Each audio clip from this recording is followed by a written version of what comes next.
नमस्कार मेरे प्यारे दोस्तों, मैं राज शंभूषण दुबे स्वागत करता हूं आप सभी का द डिप्लोमेटिक मिरर के इस वीडियो में जो बेस्ड है इंटायर अफगानिस्तान पीस प्रोसेस के बारे में। ये इंपॉर्टेंट है आपके GS second paper section IR के लिए और उतना ही इंपॉर्टेंट है पॉलिटिकल साइंस ऑप्शनल के स्टूडेंट के लिए, क्योंकि पॉलिटिकल साइंस ऑप्शनल में अफगानिस्तान, इसराइल और यूएस के सेक्शंस को काफ़ी बढ़ा दिया गया है। बात शुरू करते हैं। लोया जिरगा ने अप्रूव किया है 400 तालिबानी इनमेट्स को।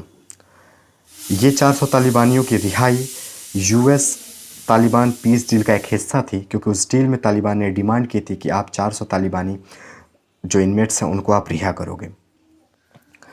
लोया जिरगा के बारे में अगर बात करें तो it is a mass national gathering that brings together representative from the various ethnic, religious and tribal communities इन अफगानिस्तान।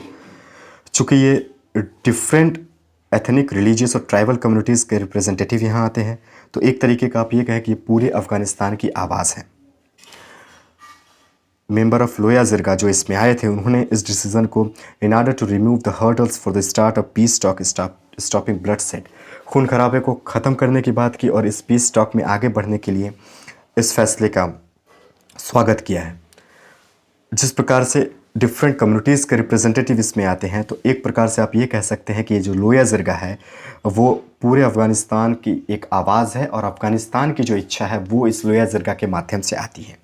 चूँकि लोया जिरगा एक इंसिडेंट है, बस एक घटनाक्रम है जिससे 400 तालिबानी रिहाई हुई तालिबानों की, जिसके बारे में यहाँ के प्रेसिडेंट ने भी खुद उसे इस डिसीज़न को हिस्टोरिक बताया।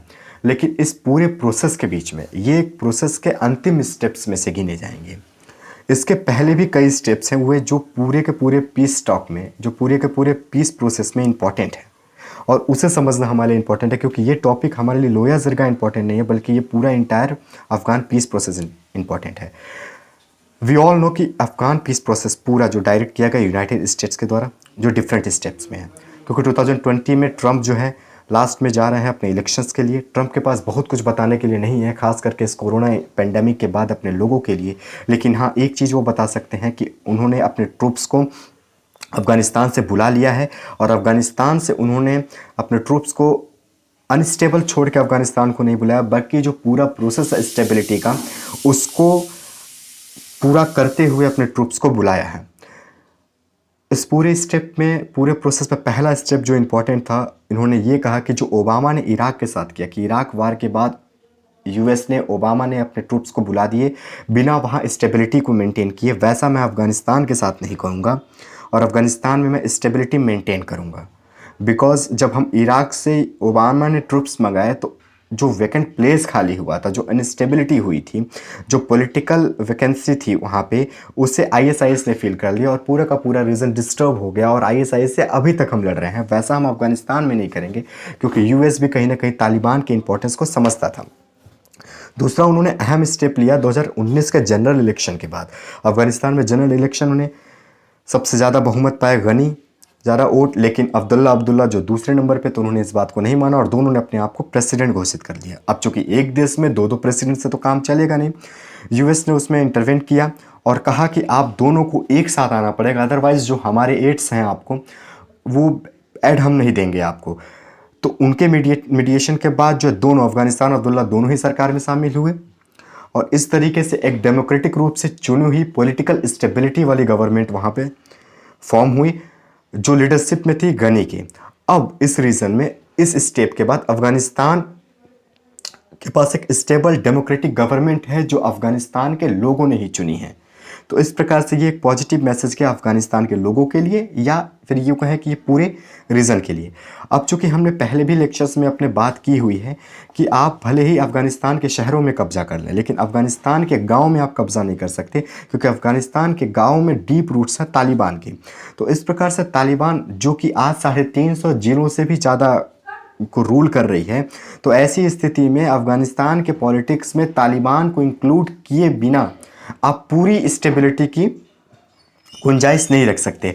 ये चीज़ जो है अमेरिका ने समझ ली थी। इस वजह से अमेरिका ने तालिबान के इम्पोर्टेंस को समझते हुए एक US Taliban peace deal sign की, जिस डील में उन्हें सत्ता में भागीदार बनाने की बात की गई, और जो अभी फ़िलहाल में लोया ज़िरगा में जो 400 तालिबानियों की रिहाई की बात की, वो भी उस डील में थी।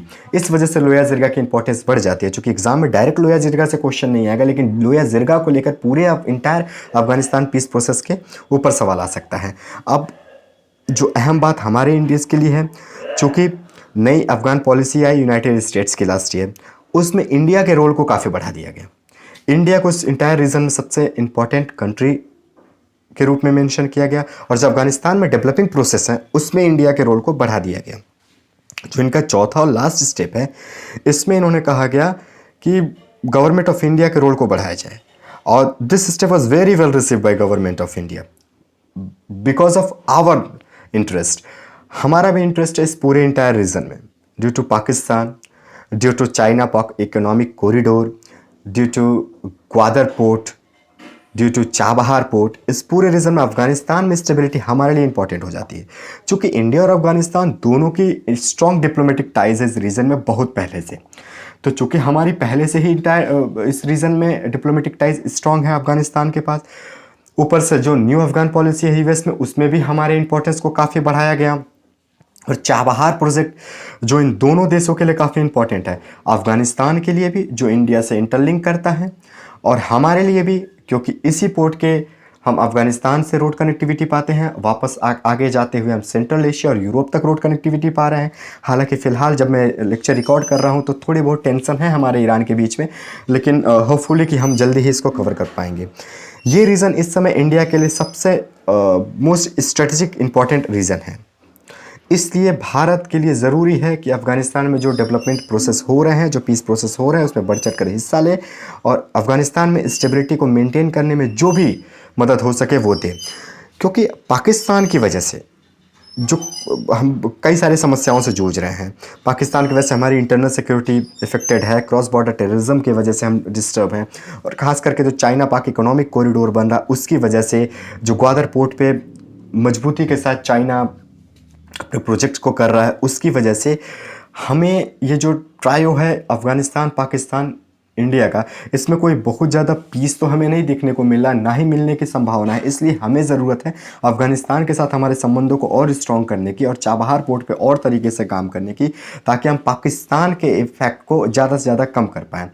इस पूरे प्रोजेक्ट में कोई भी ग्रुप या कोई भी बायलैटरल रिलेशन उतना इम्पॉर्टेंट नहीं है, या ट्राइलेटरल, जितना हिंदुस्तान, अफ़गानिस्तान और यूएस का है। क्योंकि यूएस ने एक लंबे समय तक यूएस ट्रूप्स यहाँ पे रहे हैं, यूएस ट्रूप्स यहाँ पे जा रहे हैं, तो उन्होंने अपनी अफगान पॉलिसी में भारत को एक रोल देके जा रहे हैं। भारत अपने पर्सनल रीजन और इस रीजनल स्टेबिलिटी की अनस्टेबिलिटी की वजह से अफगानिस्तान हिंदुस्तान के लिए इंपॉर्टेंट है। तो इन तीनों देशों का समन्वय काफ़ी ज़्यादा इंपॉर्टेंट है इस पूरे पीस प्रोसेस में। आशा करता हूँ ये वीडियो आपको पसंद आया होगा।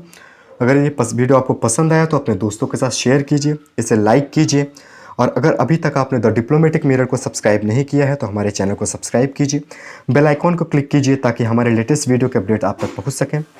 नमस्कार, जय हिंद।